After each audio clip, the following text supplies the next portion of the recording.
Hello, everyone. You are watching Metro Morning Manna with Pastor Carl Brewer. Today's word comes from Galatians chapter 5, beginning at verse 17. Paul says, "For the flesh desires what is contrary or the opposite to the spirit, and the spirit what is contrary to the flesh. They are in conflict with each other, so that you are not to do whatever you want."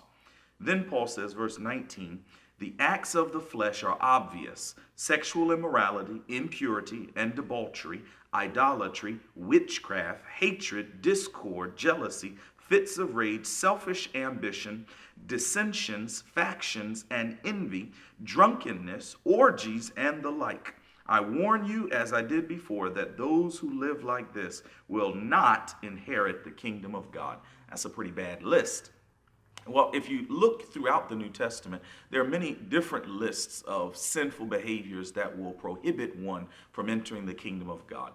This week, we're talking about understanding God's will.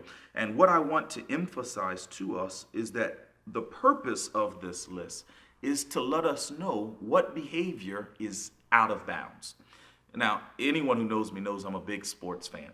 And in sports, there is generally a line around the playing field indicating what is out of bounds. If a player is beyond those lines, they cannot participate in what is going on.